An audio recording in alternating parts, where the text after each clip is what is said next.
যে আল্লাহ রাব্বুল আলামিন 3 দফায় আমাদের তাকদীর লিখেছেন। 3 দফায়। প্রথম দফা হচ্ছে আসমান এবং জমিন। আসমান বলতে আমি বোঝাচ্ছি শুধুমাত্র এই গ্যালাক্সিগুলো নয়, 7টা আসমানে যত কোটি কোটি গ্যালাক্সিস আছে, সমস্ত গ্যালাক্সিস, আসমান এবং জমিন সৃষ্টির 50,000 বছর পূর্বেই আল্লাহ রাব্বুল আলামিন লাউহে মাহফুজ সৃষ্টি করেছেন এবং কলম সৃষ্টি করেছেন। এবং কলমকে বলেছেন উকতুব, কলম বলেছিল মাযা আকতুব, আমি কি লিখবো। আল্লাহ বলেছেন কিয়ামত পর্যন্ত যা হবে সব লিখে ফেলো। আসমান এবং জমিন সৃষ্টির 50,000 বছর আগেই তাকদীর লেখা হয়ে গেছে। এটা প্রথম দফায়। এটা প্রথম দফায়। এর মধ্যে কিছু বিষয় আছে যেগুলো ঝুলন্ত, সেটা নিয়ে আমরা আজকে কথা বলছি না।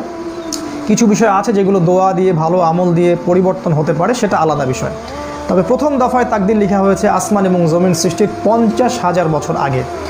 দ্বিতীয় দফায় তাকদীর লেখা হয়েছে প্রত্যেক আদম সন্তান যখন মায়ের গর্ভে থাকে, যখন তার বয়স হয় 4 মাস 10 দিন বা 120 দিন বা 4 মাস, যখন তার ভ্রূণের বয়স হয় এবং সেটা আলাকা থেকে মুদগা এবং একটা শেপের মধ্যে চলে আসে, আল্লাহ রাব্বুল আলামিনের পক্ষ থেকে ফেরেশতা আসেন, রূহ নিয়ে আসেন এবং সেটাকে ফুঁকে দেন।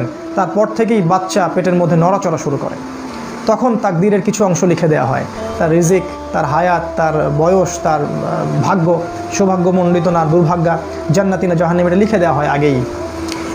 এটার জ্ঞান এতই উঁচু লেভেলের যেটা আমাদের এই ছোট্ট জ্ঞান দিয়ে পেনিট্রেট করা সম্ভব নয়।